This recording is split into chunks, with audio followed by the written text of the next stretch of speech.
ఈయనకి ఇయ్యద్దా? ఈయనకు అల్లుడు కాదా ఈయన? అయ్యో ఈయనకెందుకు పెట్టాం అయ్యా, ఈయనకు కూడా పెడతాం. ఈయన కూడా మాకు అల్లుడైనాయి. ఆయన తాగుపోతాడు, తిరుగుపోతాడు. ఆయన గాచారం మంచిగా లేక యాక్సిడెంట్ అయితే వాళ్ళ కాళ్ళు వీళ్ళ కాళ్ళు మొక్కి 5 లక్షల రూపాయలు ఇప్పించినాం. నా బిడ్డ ముఖం చూడలేక మేము 1 లక్ష రూపాయలు ఖర్చు పెట్టినాం. మేము పెట్టి 1 లక్ష రూపాయలు కానీ ఆయన 6 లక్షలు పెట్టినని మాట్లాడబట్టే. ఇక చెప్పు, గిట్లనే ఉంటుందా? కట్నం పైసల కోసం ఈ పొల్ల కడుపుతో ఉన్నది.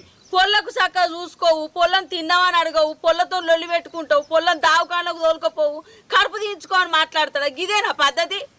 ఈయన ఏదైనా ఉంటే మరి అత్త మామ నాకు పైసలు ఇచ్చేవి ఉన్నాయి, నాకు గిన్ని ఈర్రి గిది మరి మంచోడేనయ్యా. మంచోడు కాదన్నట్టు కాదు, ఆ జాగ లేదన్నట్టు కాదు, ఇల్లు లేదన్నట్టు కాదు, భూమి జాగ లేదన్నట్టు కాదు. ఇసోటి బుద్ధి ఎట్లా పుట్టిందో అర్థమవుతలేదు. ఏదైనా ఉంటే మరి అత్త మామ అని మాతో చెప్పాలి. ఈ మట్టి మనిషి పొల్లను అనటానికి పొల్లతో లొల్లి పెట్టుకుంటాడు. మేము లేవా పెద్దోళ్ళం? మాతో మాట్లాడరాదా ఆయనే? మాకు కొడుకసంటోడు కాదా?